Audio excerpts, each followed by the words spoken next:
Assalamualaikum warahmatullahi wabarakatuh. Alhamdulillahi rabbil alamin wassalatu wassalamu ala asyrafil anbiya'i wal mursalin wa ala alihi wa sahbihi ajma'in. Allahumma salli wa sallim ala nabiyyina Muhammad wa ala alihi wa sahbihi wa man tabi'ahum bi ihsanin ila yaumiddin, amma ba'd. Tuan-tuan, puan-puan, muslimin dan muslimat, rahimani wa rahimakumullah. Syukur kita kepada Allah Subhanahu Wa Taala pada malam ini, seperti yang dijadualkan, setiap Khamis malam Jumaat kita akan sama-sama menambahkan pengetahuan kita berkenaan dengan ayat-ayat Al-Quran yang berkaitan dengan perumpamaan ataupun permisalan yang Allah datangkan di dalam ayat-ayat yang berada di dalam surah Al-Quranul Karim. Malam ini kita nak belajar perumpamaan apa? Permisalan apa? Okey. Kalau kita merujuk kepada senarai semak, senarai semak perumpamaan di dalam Al-Quran yang pernah kita berikan sebelum ini, ada 66 perumpamaan. Jadi malam ni kita nak belajar perumpamaan nombor 18. Jadi buat pengetahuan tuan-tuan dan puan yang baru mengikuti pengajian pembelajaran tentang perumpamaan di dalam Al-Quranul Karim, kita sebenarnya telah pun membincangkan 17 perumpamaan. Jadi malam ni adalah perumpamaan yang ke-18. Okey. Malam ini perumpamaan yang kita nak bincangkan adalah perumpamaan yang berada pada surah Al-A'raf, surah yang ke-7, ayat 175 dan ayat 176. Jadi kalau sesiapa yang ada Al-Quran, tuan-tuan ada Quran terjemahan, ataupun tuan-tuan ada handphone yang boleh ada aplikasi ayat-ayat Quran, ataupun tuan-tuan ada tab ke apa sahaja yang boleh rujuk surah Al-Baqarah, surah Al-A'raf ayat nombor 7, maka sila buka muka surat 173 ayat 175 dan ayat 176. Okey. Ayat 175 dan ayat 176, Allah Subhanahu wa Ta'ala berfirman, saya bacakan terlebih dahulu ayat 175 suratul Al-A'raf. A'udzu billahi minasy syaithanir rajim. Watslu 'alaihim naba'al ladzi atainahu ayatina فانسلخ منها فأتبعه الشيطان فكان من الغاوين. Itu ayat 175. Kalau ayat 176 berbunyi walau syi'na la rafa'nahu biha ولكنه أخلد إلى الأرض واتبع هواه فمثله كمثل الكلب إن تحمل عليه يلحث أو تتركه يلحث ذلك مثل القوم الذين كذبوا بآياتنا فقصص القصص لعلهم يتفكرون. Itu ayat 176 surah Al-A'raf. kita teruskan dengan membaca terjemahan ayat 75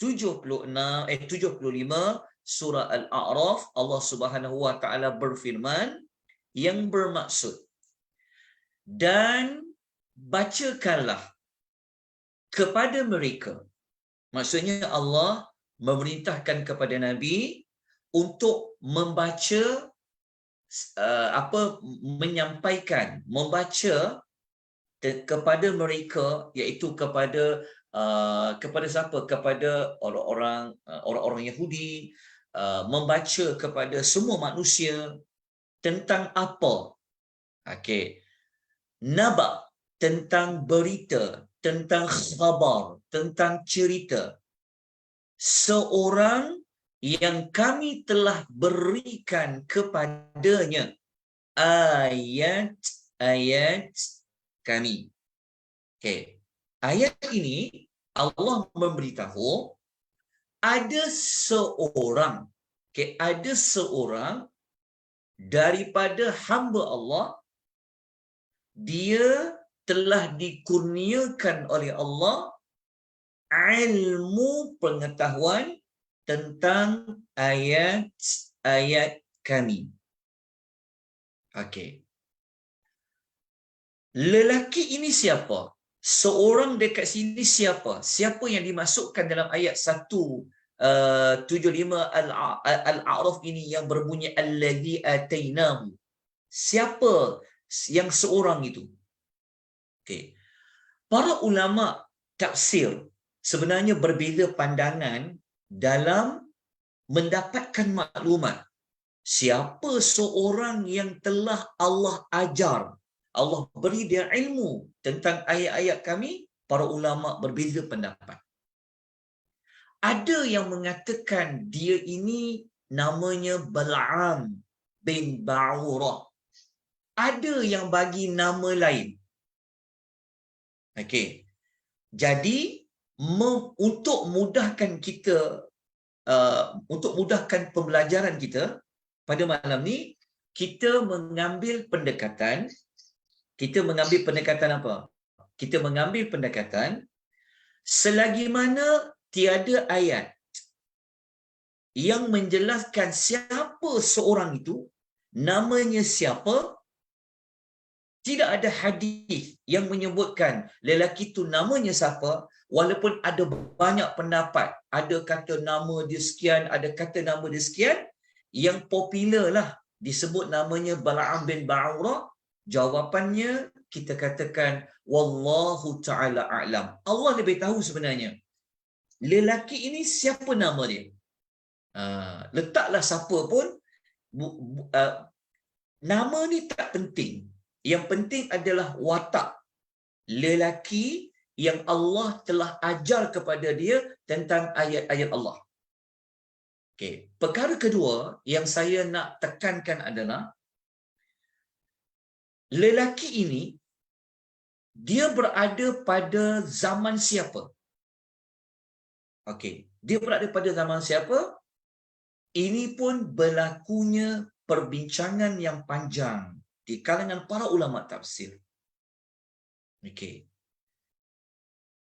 Jalan yang paling selamat, jalan yang paling tepat, kita serahkanlah kisah ini kepada Allah. Maksudnya apa? Maksudnya adalah kita tak tahu seorang ini adakah dia di kalangan Bani Israel ataupun dia ini bukan Bani Israel. Seorang ini dalam cerita ni, ya Allah bagi dia tahu tentang ayat-ayat Allah ni, adakah dia hidup zaman Nabi Musa ke? Ataupun dia hidup luar daripada zaman Nabi Musa ke? Maka kita mengambil pendekatan yang selamat, mengambil pendekatan yang lebih tepat. Kita katakan kita tak tahu. Wallahu a'lam. Allah lebih mengetahui. Dia duduk zaman siapa? Bani Israel ke? Kita kata apa? Allah lebih mengetahui. Okey. Sebab apa? Sebab apa kita tak boleh bagi jawapan? Dia ni zaman Musa ke? seorang yang Allah bagi dia ilmu ni, kita kata tak tahu. Sebab apa tak tahu? Sebab Allah tak bagi tahu. Nabi pun tak bagi tahu.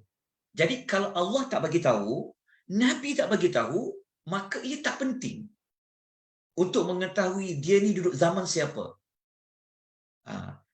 Apa pun zaman, yang paling penting watak lelaki ini yang penting kita bincangnya. Bukan pada mencari-cari jawapan dia duduk zaman siapa. Okey. Kemudian kita ada sedikit perincian adalah lelaki yang Allah bagi ayat-ayat kami tu, sebab dalam ayat tu kan dia berbunyi ayatina. Ayatina, kalau kita baca terjemahan maksudnya apa? Ayat-ayat kami. So ayat-ayat kami tu merujuk kepada Allah, merujuk kepada Allah. Allah kalau menggunakan ungkapan kami, sebenarnya Allah nak mengagungkan diri dia. Betul, dia banyak gunakan, dia banyak guna kami. Okey. Ayat-ayat kami dekat situ, ayat apa? Okey.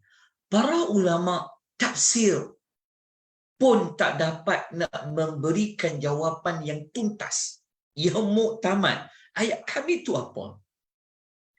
Ada para ulama tafsir kata ayat-ayat kami itu adalah ilmu berkenaan dengan nama-nama Allah Al-Husna.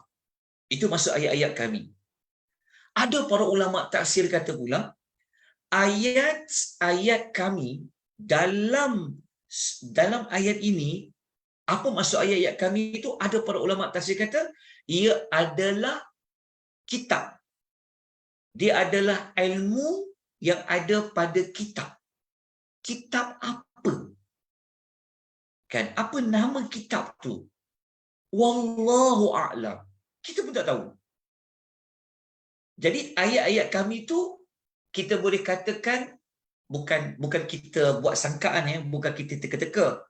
Tapi kalau berdasarkan banyak ayat Quran, ayat-ayat kami tu sudah pasti adalah ayat-ayat yang membawa kepada yang berkenaan dengan ilmu pengetahuan tentang Allah, tentang apa? Tentang keesaan Allah, tentang kebesaran Allah. Mungkin juga berkaitan dengan apa? Berkenaan dengan wahyu, tentang perkara-perkara yang benar. Itulah ayat-ayat kami. Okey. Apa yang berlaku lagi kepada lelaki ini? Sebab itu Allah minta Nabi bacakan. Okey, ceritakan tentang lelaki ini. Okey, apa berlaku kepada dia? Kalau kita baca ayat potongan ayat yang berikutnya, Allah mengatakan kemudian dia menjadikan dirinya terkeluar daripada ayat-ayat kami tu. Terkeluar tu dia guna perkataan, Allah gunakan perkataan kalimah fansalakha minha. Okey, siapa yang baru mengikuti pengisian pada malam ini, okey, saya ulang sebab ini adalah sebenarnya ayat dalam surah Al-A'raf 175 dan 176. Okey. Ayat ini dia adalah berbentuk perumpamaan. Dia adalah berbentuk permisalan. Okey. Sahabat-sahabat yang berada di aplikasi Zoom ataupun yang mengikuti secara langsung di FB page Malaysian Tadabbur Academy, saya sebenarnya sedang bersecara langsung juga di akaun TikTok. Sebab tu saya kena ulang 2-3 kali perbincangan kita, pengisian kita pada malam ni. Jadi saya minta maaflah kepada rakan-rakan yang memang dah sedia maklum malam ni nak belajar tentang apa. Okey, itu kita dah sedia maklum. Dan cuma kita raikanlah, kita bagi peluang kepada rakan-rakan kita yang mengikuti secara langsung di akaun TikTok. Moga-moga kita dapat banyak manfaat. Okey. Lelaki ini walaupun Allah dah bagi dia ilmu, Allah dah ajar dia tentang ayat-ayat Allah, dia buat apa? Kalau kita baca ayat ni, dia mengambil tindakan fansalakha minha. Fansalakha ni dia macam ni, kalau kita cabut kulit daripada badan. Contoh kalau macam kita nak lapah, contohnya macam kita nak lapah lembu lah. Kita nak lapah lembu, kita buang kulit lembu tu. Kita buang kulit lembu tu pun nampaklah putih-putih dekat daging-daging lembu kan. Inilah yang dikaitkan dengan perkataan insalakha minha. Jadi Allah nak kata, lelaki ni walaupun dia ada ilmu, Allah ajar pada dia, dia jauhkan diri daripada ayat-ayat tadi tu seperti manusia yang tarik kulit tu daripada daging. Faham tak maksudnya? Maksudnya kalau kita siang apa? Kalau kita cabut kulit lah, cabut kulit tu daripada dagingnya. Begitulah Allah umpamakan lelaki ini, dia telah cabut ayat-ayat kami. Okey, maksudnya apa? Kalau dalam bahasa kita panggil apa? Kita panggil kata dia telah menjauhkan ayat-ayat Allah yang dia tahu, seperti mana orang yang memisahkan kulit dengan isi. Okey. Apa lagi yang berlaku? Dia ni tadi ni, walaupun dia tahu tentang ayat-ayat Allah, dia tahu perkara yang benar, dia apabila macam ni, maksudnya apabila dia menjauhkan diri, macam dia memang pisah langsung lah. Umpama kita sebut tadi kulit yang dicabut daripada isi tu, kesan dia adalah dia ni diikuti oleh syaitan. Kalau kita baca pada ayat tu, Allah kata apa? Fa'atba'ahu syaitan. Dia telah diikuti oleh syaitan. Okey. Biasa kita dengar syaitan yang ikut manusia. Betul tak? Biasa kita dengar manusia yang ikut syaitan. Tapi dalam ayat ni, syaitan tu ikut dia.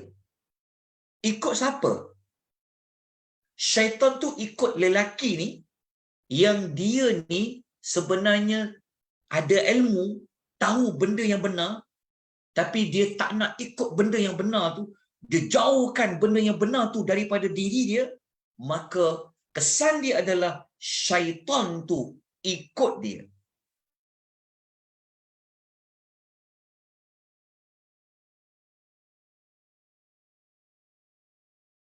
Apa maksud dia diikuti oleh syaitan? Fa'atba'ahu syaitan.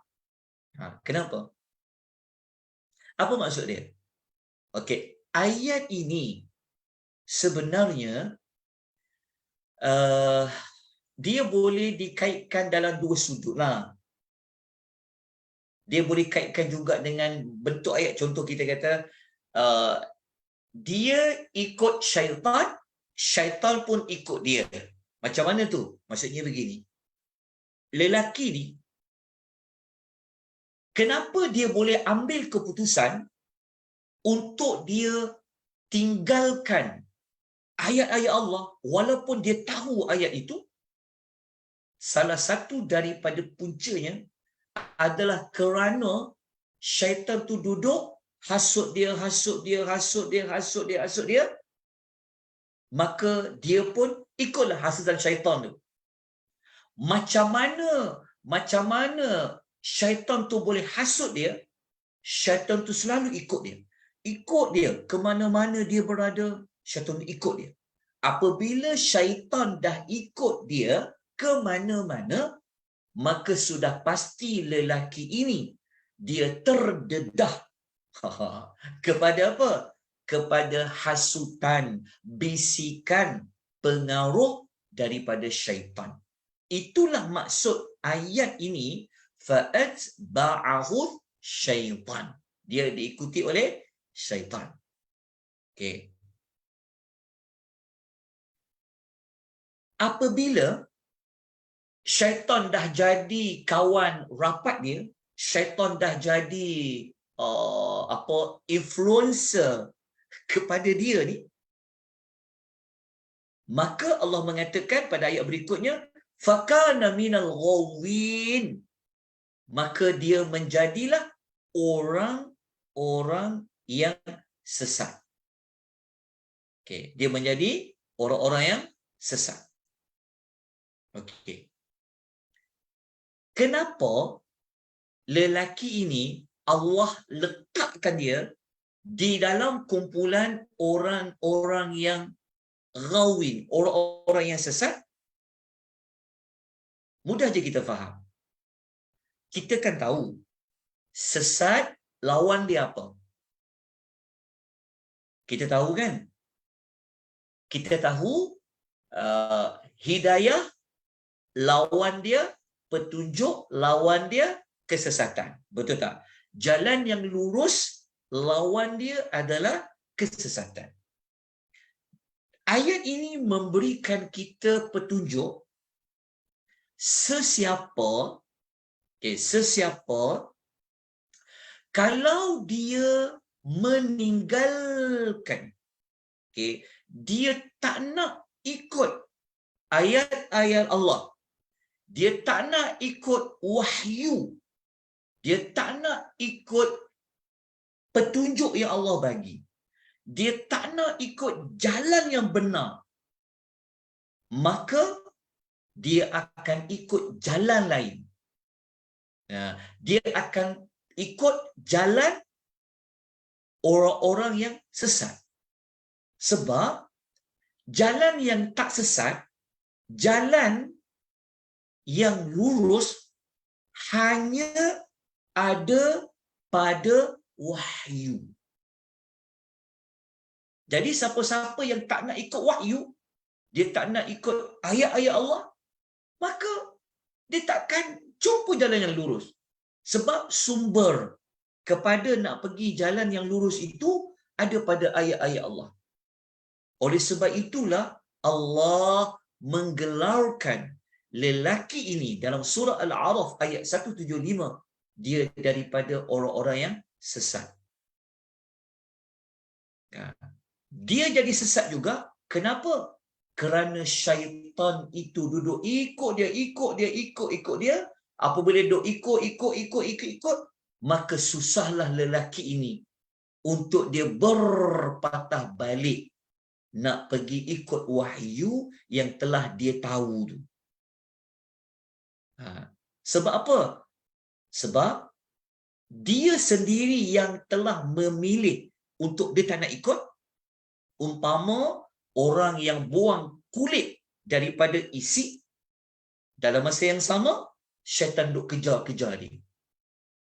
So moga-moga apa yang saya telah ulang penerangan ini berulang-ulang kali dapat memberikan kefahaman kepada kita tentang tafsiran ayat 175 surah Al-A'raf berkenaan dengan watak seorang lelaki yang telah ada ilmu Allah ajar dekat dia. Dia bukan orang yang tak tahu. Dia bukan tak kenal Allah. Dia bukan tak tahu perkara yang benar. Dia tahu. Sebab Allah kata, atainahu. Okay. Justru itu, kalau tuan-tuan tengok pada tajuk yang saya letakkan, kalau siapa yang ikut dalam FB page Malaysian Tadabbur Academy, saya letakkan tajuk dia ulama seperti anjing. Ada tak ulama seperti anjing? Jawapan dia, ni ayat ni. Dekat mana dikaitkan dengan anjing? Tentu kita akan kata, tentu orang akan marah. Ada ke ulama seperti anjing? Ada. Mana ulama tu? Mana keterangan dalam ayat ni yang kata ulama? Ulama ni dia bahasa Arab. Bahasa kita apa? Orang-orang yang berpengetahuan. Itulah ulama, seorang alim. Kalau ramai alim, ulama. Jelas faham tak? Okey. Ataupun kita kata orang yang knowledgeable, dia ulama. Okey. Kenapa kita kata ulama? Kerana dia alim. Dia mengetahui tentang apa? Tentang perkara yang benar. Dia ada ilmu agama. Dia tahu, dia faham ayat Quran. Dia tahu hukum hakam. Macam ayat 175 lah. Okey. Tetapi, di mana pula yang kita kata ulama tu seperti anjing? Tuan-tuan kena ikuti ayat yang selepasnya, iaitu ayat 176. Surah Al-A'raf. Ya. Jadi kita kena baca ayat 176. Surah Al-A'raf. Baik. Ayat 176 ni, sebelum saya baca ayat 176, terjemahan dia dan penerangan dia, saya harap tuan-tuan dan puan-puan jelas dengan sejelas-jelasnya tajuk perbincangan kita, pembelajaran kita, pengajian kita malam ni pada ayat 175. Okey, setakat ni ada soalan tak? Rakan-rakan yang ikut dalam di aplikasi Zoom, yang ikut di FB page Malaysian Terrible Academy, ataupun yang ikut live di TikTok ni, ada apa-apa soalan? Ayat 175 surah Al-A'raf sebelum kita lanjutkan pada ayat 176. Okey, ada soalan tak tuan-tuan yang ikut di aplikasi Zoom?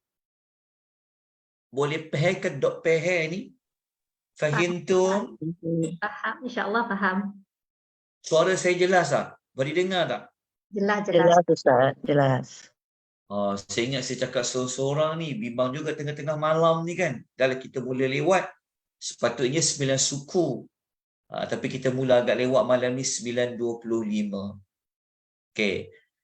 Kalau dah jelas ayat 175 surah Al-A'raf ini, maka kita kena pergi pada ayat 176.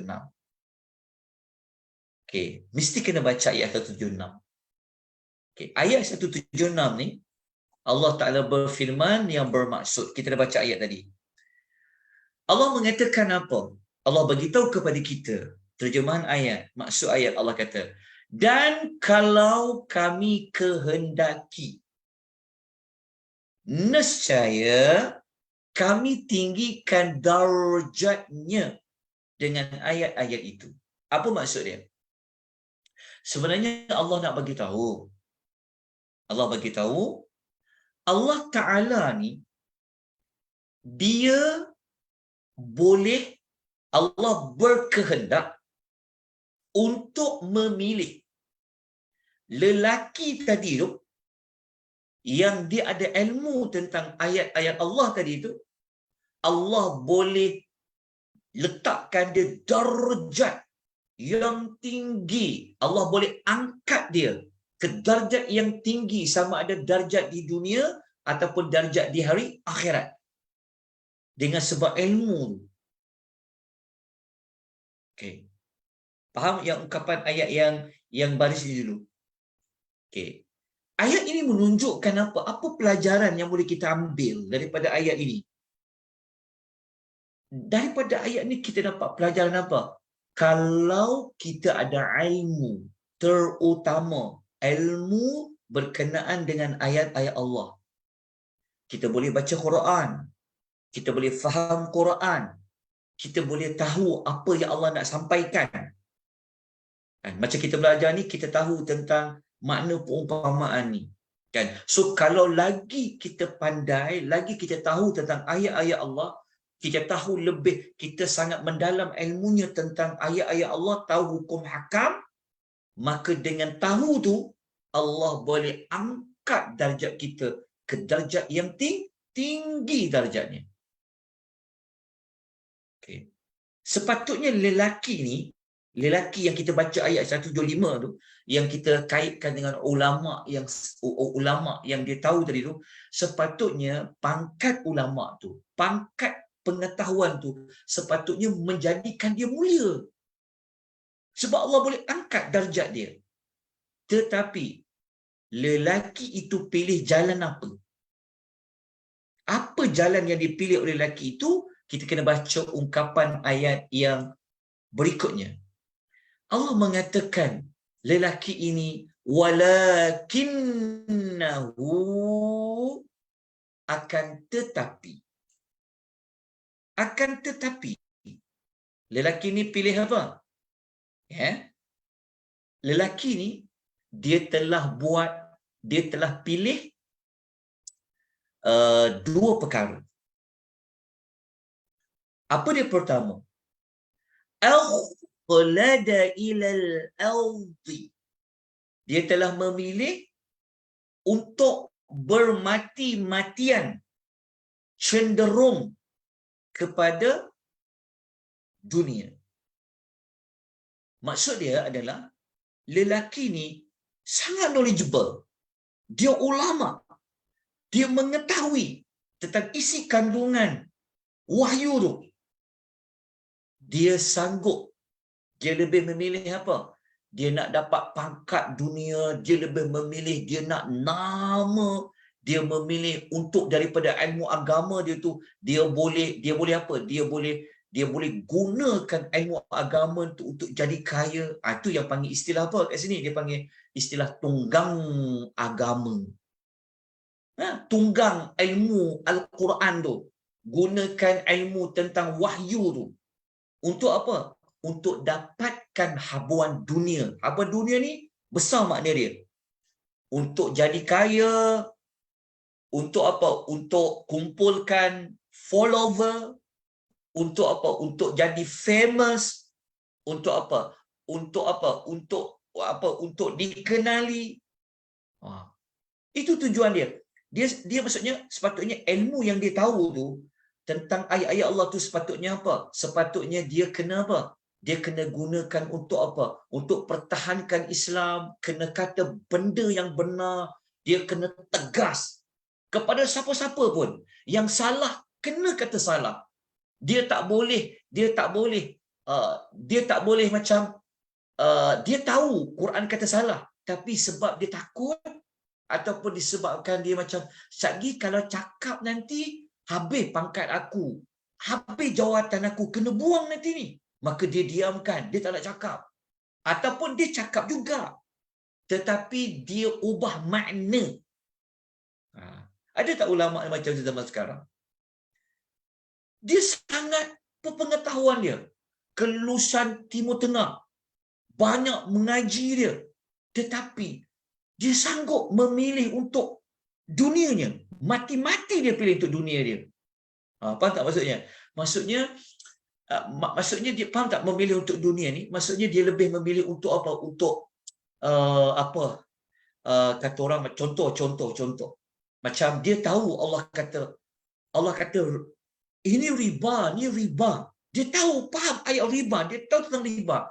Tapi sebab dia ada jawatan di bank ke, dia ada jawatan sesuatu ke, sagi kalau kata riba ni haram sekarang, habis pula aku. Kalau keluar fatwa yang bercanggah dengan kehendak masyarakat sekarang, kalau keluarkan fatwa yang bertentangan dengan kehendak aliran politik nanti, kalau keluarkan fatwa, kalau kita bagi jawapan yang macam tak selari dengan pemerintah sekarang, habis jawatan aku sebagai mufti ke, habis jawatan aku sebagai pengarah di sekian-sekian tempat ke, habis nanti kontrak aku akan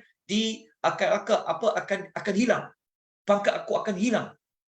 Dia sanggup memilih untuk apa? Jangan pangkat aku hilang, jangan jawatan aku hilang, biarlah. Maksudnya apa? Dia bermati-matian kepada dunia. Okey, itu perkara pertama. Ada tak watak alim ulama yang macam ni? Dia lebih memilih untuk apa? Memilih jalan untuk cakap, berkata tentang perkara-perkara yang masyarakat suka je. Dia tak suka kalau masyarakat kecam dia ke, masyarakat kritik dia ke, masyarakat bantah dia ke. Dia memilih jalan untuk jalan selamat. Janji aku selamat. Janji jawatan aku selamat. Janji aku tak kena kata apa-apa. Walaupun benda itu salah. Inilah yang pertama. Yang Allah kata apa? Dia itu akhlada ilal ardi. Cenderung kepada dunia. Okey. Tuan-tuan, rahimani wa rahimakumullah. Sahabat-sahabat sekalian, dalam ayat 176 surah Al-A'raf ni, kejap ya. Kalau kita baca dekat ayat tu, Allah tak kata perkataan dunia, tak ada perkataan dunia. Dia ada perkataan al-ardi. Al-ardi. Apa maksud al-ardi? Al-ardi, kenapa kita terjemahkan perkataan ilal ardi tu kepada dunia? Kita tahu dalam Al-Quran kalau sebut dunia apa? Dunia kan? Kita jumpa kata dunia. Tapi kenapa tak ada perkataan dunia dekat ayat 176 surah Al-A'raf ni? Kenapa Allah guna al-ard iaitu bumi? Kata para ulama tafsir, kenapa Allah menyerupakan bumi itu dengan dunia? Kerana kita pun sedia maklum. Okey, dunia ini nikmatnya, betul tak? Macam-macam perkara kan ada dekat bumi. Betul tak? Dekat bumi lah keluarnya harta, keluarnya emas, keluarnya perak. Dekat bumi ni lah keluar sumber-sumber macam-macam lah. Sebab itu Allah gunakan bumi. Lepas tu pula, perhatikan baik-baik ayat Quran ni, sebenarnya Allah nak terangkan lagi. Okey. Ingat tak tadi, ayat yang daripada depan sekali tu, ingat Allah kata, walau syi'na la rafa'nahu biha. Kan Allah kata, lelaki tadi tu, dia boleh memilih untuk Allah tinggikan darjat dia. Tetapi lelaki ini pilih untuk apa? Untuk dia dijatuhkan darjat dia. Macam mana nak tahu dijatuhkan darjat dia? Kerana Allah guna perkataan ilal ardi, iaitu cenderung kepada bumi. Sebab kita tahu bumi kat bawah. Kalau tinggi kat mana? Kalau tinggilah di langit. Tetapi lelaki ini dia memilih untuk duduk di bawah. Dia macam dia tak kisah dah. Darjat dia itu maksudnya dia memilih untuk dia dihina oleh Allah, dijatuhkan martabat dia. Sedangkan dia orang berilmu, dia alim ulama, dia ada ilmu tentang kebenaran. Sebab itu Allah gunakan ila ardi. Okey, saya harap jelas. Kemudian yang kedua, lelaki ini dia wattaba'a hawahu. Dia telah mengikut hawa nafsunya. Bukan sekadar dia cenderung kepada dunia. Bukan sebab dia kadang nak kumpul kekayaan, ke nama, ke pangkat, ke nak kumpul pengikut-pengikut ke, bukan sekadar untuk famous ke sebagainya, tapi dia juga telah mengikut hawa nafsunya. Kenapa Allah kata dia mengikut hawa nafsu? Kerana mudah je. Kita dapat belajar, mudah saja. Kalau kita ikut Quran, kita ikut wahyu, kita ikut petunjuk Allah, pasti kita akan bertentangan dengan nafsu kita. Nafsu kita suka buat perkara yang seronok, yang menggembirakan, yang menyenangkan. Nafsu kita tak nak susah. Nafsu kita ni tak nak benda-benda yang payah-payah ni. Nafsu kita kalau boleh nak bebas. Betul tak? Tapi kalau dia ikut wahyu, dia ikut Quran, Quran kan bagi tahu kan, perkara ni tak boleh buat. Setengah tempat pula Quran kata perkara ni kena buat. Kan jadi tak bebas. Betul tak? Kita hidup kat dunia ni macam ada pantang larang dia, kan? Ada benda kena buat, ada benda tak kena buat. Kalau ikut nafsu kita apa? Nak tidur je, tak nak bangun dah sembahyang subuh. Betul tak? Kalau ikut nafsu kita, kalau nafsu kita dapat je duit, orang bagi duit, ambil lah. Tak kisahlah haram ke halal. Jadi orang bagi duit, betul tak? Orang bagi duit, ambil lah. Siapa tak nak? Betul tak? Senang dapat. Itu nafsu. Tapi kalau ikut wahyu, apa jadi? Kita kena fikir. Kena fikir banyak. Duit dapat ni bentuk rasuah ke? Duit dapat ni riba ke? Kan macam payah, betul tak? Tapi wahyu memang memayahkan kita. Wahyu mengajar kita pilih. Jadi kalau kita tolak riba, kita tolak rasuah, kita rugilah. Tapi kalau ikut orang nafsu apa? Orang dah bagi, ambil je lah. Jelas tak maksud dia? Jadi lelaki ni, apabila dia beristiharkan bahawa dia tak nak ikut ayat-ayat kami macam ayat 175 tadi tu, maka dia akan ikut siapa? Maka sudah pasti dia akan ikut hawa nafsu dia. Okey, jelas dalam puan rahimani wa rahimakumullah. Saya harap tuan-tuan perempuan mengetahui tentang sedikit potongan ayat 176 surah Al-A'raf. Okey, tapi tak habis lagi. Masih ada lagi potongan ayat 176 ni yang menjadi perbincangan tentang Allah nak umpamakan, Allah nak misalkan alim ulama, orang yang tahu tentang kebenaran, orang yang tahu tentang wahyu, kalau dia lebih bermati-matian memilih dunia, dia lebih untuk mengikut hawa nafsunya, Allah nak labelkan dia ni seperti apa? Allah nak letakkan dia umpama seperti apa? Ayat Quran kata, فَمَثَلُهُ كَمَثَلِ الْكَلْبِ. Alim ulama yang macam ni, orang yang ada ilmu tentang ayat-ayat Allah ni, Allah umpamakan dia seperti anjing. Ni yang kita sebut dekat tajuk. Tajuk kita tu, perumpamaan ulama seperti anjing. Jadi tuan-tuan jangan kecam saya. Tuan-tuan jangan kata saya hina ulama pula. Tidak. Tetapi Allah yang menyatakan seperti itu. Kalau ada ulama yang tidak seperti ayat ini, alhamdulillah. Moga-moga kita termasuk kumpulan yang bukan Allah maksudkan pada ayat 75 dan 176. Okey, Allah kata, famathaluhu, maka perumpamaannya seperti misal al-kalbi, anjing. Kenapa dengan anjing? Anjing ni sifat dia intahmil alaihi yalhath. Allah kata anjing ni, kalau kita halau dia, halau anjing tu, syuk. Kita halau dia kan, kita perambat anjing tu. Pergi. Anjing tu kata Allah, dia tetap pergi dalam keadaan apa? Menjerit-jeritkan lidah dia. Yang khas ni maksudnya dia anjing ni kan menjelir ke menghulurkan. Dia menghulurkan lidah dia. Au tatrukuhu yalhath.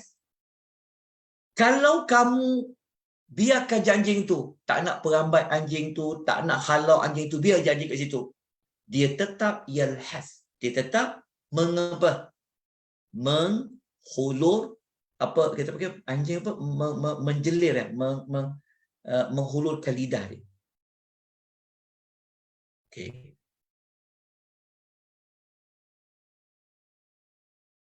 Allah yang maha bijaksana, yang nak menyampaikan mesej, yang nak menyampaikan peringatan, nak menyampaikan amaran, nak membuat kecaman. Allah nak menghina mana-mana orang yang dia tahu tentang kebenaran, tapi dia sanggup tak nak menyatakan kebenaran, menyembunyikan kebenaran, hanya semata-mata untuk apa?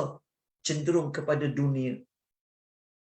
Dan dia suka ikut nafsunya. Mereka ni kata Allah seperti anjing. Okay, anjing. Kalau Allah guna anjing, biasanya kalau anjing ni dia tengok pada konteks ayat lah. anjing yang sifat dia selalu menghulur, menjerit-jeritkan lidah dia. Kalau kita belajar sains, anjing menghulurkan lidah sebab apa? Sebab dia nak keluarkan kepanasan, haba kan. Tentang macam mana? Siapa yang ada ilmu sikit bantu saya penerangan kenapa dengan anjing, maksudnya anjing ni kenapa dia selalu menjerit-jeritkan lidah dia, selalu keluarkan lidah dia. Apa sebabnya tuan-puan? Mungkin boleh kongsikan, silakan. Dia tak boleh peluh kan Ustaz? Sebab dia nak mengeluarkan Haba badan panas tu lah. Haba dia nak mengeluarkan haba panas melalui lidahnya. Okey, lagi? Apa lagi yang kita boleh kaitkan? Okey. Selepas Allah mengumpamakan manusia ini seperti anjing yang suka menggeliat-geliatkan lidahnya, Allah mengatakan zalika mathalul qaumil ladzi, Allah kata demikianlah diumpamakan kaum alladzina yang kazzabu, yang telah mendustakan biayatina, ayat-ayat kami. Okey, potongan ayat zalika mathalul qaumil ladzina kazzabu biayatina adalah jawapan dan juga menjadi jawapan yang memperincikan ayat 175 tadi tu yang kita baca sebentar tadi itu. Apa maksud dia apa maksud dia berpaling, maksudnya apa maksud dia menjauhkan diri daripada ayat-ayat kami itu? Kita dapati cara dia menjauhkan diri itu adalah dengan dia mendustakan ayat-ayat kami. Itu pun termasuk juga. Mendustakan ni apa? Mendustakan ni dia macam lawan kepada membenarkan. Contohnya begini, apabila dibacakan ayat Quran, dikatakan ini adalah ayat Quran, ini adalah ayat Allah, Allah cakap begini, begini, begini. Orang yang membenarkan, dia akan kata apa? Ya, kami percaya ini ayat Allah ni, kami percaya ni wahyu ni, kami percaya ini adalah ayat Quran. Itu orang membenarkan. Tapi kalau orang yang tak membenarkan, dia panggil istilah dia at-takdzib. Okey. Mereka yang mendustakan ni, tentu mereka akan kata apa? Mereka akan tolaklah. Mereka tak percaya. Mereka tak percaya itu adalah wahyu dari Allah. Seperti mana kita tahu orang yang kata ayat Quran tu adalah cerita dongeng, ataupun orang kata ayat Quran ni adalah cerita-cerita purbakala. Mungkin orang kata ayat Quran ni Nabi Muhammad yang reka. Siapa yang kata macam tu, sebenarnya itulah contoh-contoh manusia yang melakukan perbuatan kadzabu, yang telah mendustakan ayat-ayat kami. Okey. Kemudian Allah menerangkan lagi pada hujung ayat itu, faqsusil qasasa. Allah kata kepada Nabi SAW untuk disampaikan, Allah kata faqsusil, maka ceritakanlah, kisahkanlah. Okey, al-qasasa, kisah-kisah. La'allahum, moga-moga cerita-cerita yang Nabi telah sampaikan itu, la'allahum, moga-moga untuk mereka itu apa? Yatafakkarun. Mereka ini menjadi manusia yang sentiasa boleh boleh sentiasa berfikir. Berfikir apa? Berfikir tentang apa? Berfikir tentang apa? Untuk mengambil teladan, untuk mengambil faedah, untuk mengambil petunjuk. Fikir. Kan? Dah ada ilmu, Allah dah ajar dah tentang ayat Allah. Sepatutnya apa? Sepatutnya alhamdulillah, syukur dapat ilmu, tahu ayat Quran, faham. Sepatutnya apa? Nak ikut apa yang Allah katakan, walaupun yang Allah perintahkan, yang Allah katakan itu tak selari dengan apa? Tak selari dengan masyarakat ke, tak selari dengan tak selari dengan keadaan semasa ke, kan? Ayat Quran tak selari dengan arus perdana.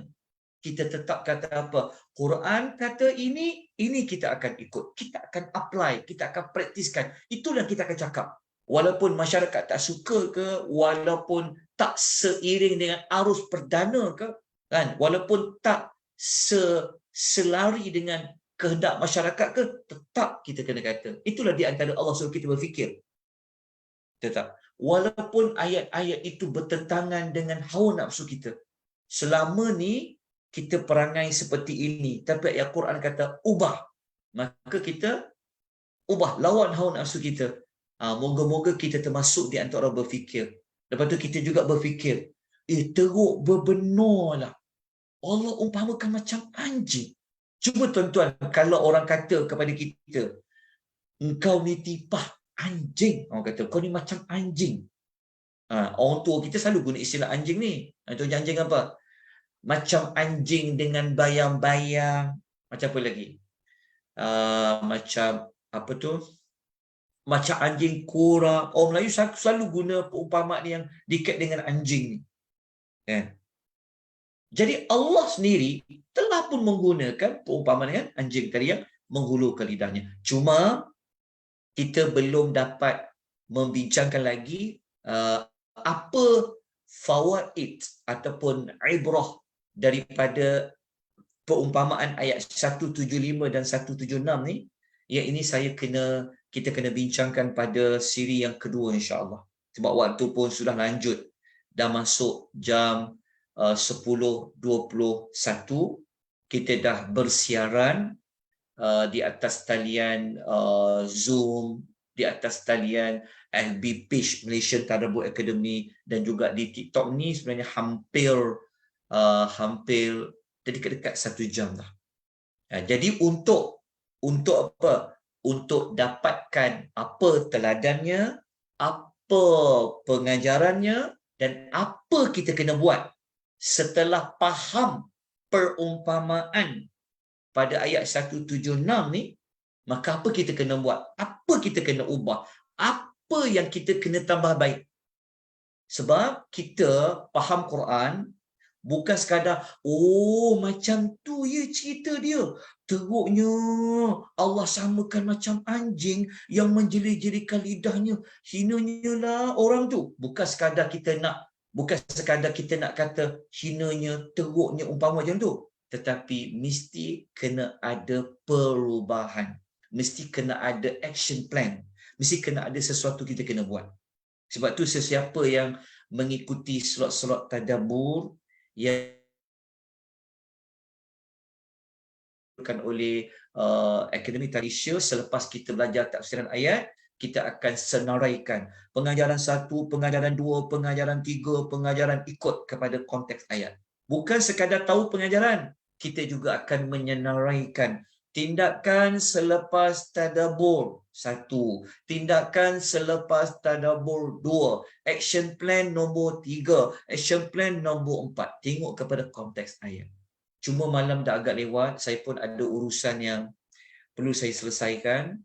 Jadi saya mohon ampun dan maaf ya pada tuan-tuan dan puan, tak sempat untuk memperincikan lagi kenapa Allah samakan macam anjing yang menghulur. Maksudnya kenapa Allah tak samakan macam haiwan lain? Kenapa memilih anjing yang menghulurkan lidahnya? Nak dapatkan perincian itu, hikmah di sebalik perumpamaan itu bersama pengajaran, bersama action plan dia, kita kena sambung siri yang kedua minggu depan, insya-Allah. Jadi kalau sesiapa yang nak mengikuti kelas perumpamaan ayat-ayat Quran yang di apa yang berkaitan dengan Al-Amthal, perumpamaan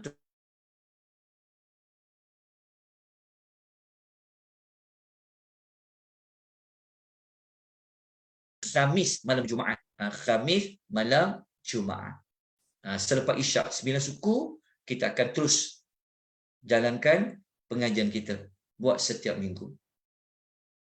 Okay, itu saja yang dapat saya sampaikan. Mohon ampun dan maaf jika penerangan saya ini kurang jelas, penerangan saya ini ada banyak cacat celanya, saya mohon dan maaf. Kalau ada di kalangan tuan-tuan dan perempuan yang ikut pengisian ini, sama ada di Zoom ataupun di FB page Malaysia Tadabbur Academy, ataupun tuan-tuan ikut melalui TikTok, kalau ada saya tersalah baca ayat ke, saya tersalah ulas ke, tolong betulkan. Ya, tolong memberikan teguran. InsyaAllah kita sama-sama belajar, kita sama-sama memperbaiki mana yang salah. Dan saya sangat galakkan kalau tuan-tuan boleh memberikan penambahan maklumat ataupun tuan-tuan boleh memberikan lagi tafsiran yang lebih mendalam, sangat dialu-alukan. InsyaAllah kita kena bertemu episod yang kedua pada minggu depan, Jumaat, hari kami malam Jumaat, hari yang sama seperti ini. Jadi saya minta tuan-tuan tolong ingat kembali perbincangan kita sebenarnya adalah pada surah Al-A'raf, surah nombor 7, ayat 175 dan ayat 176, muka surat 173 di dalam Al-Quranul Karim. Okay, jumpa lagi tuan-tuan puan. Aqulu qouli hadza wa astaghfirullahal azim wa billahi taufiq wal hidayah. Assalamualaikum warahmatullahi wabarakatuh.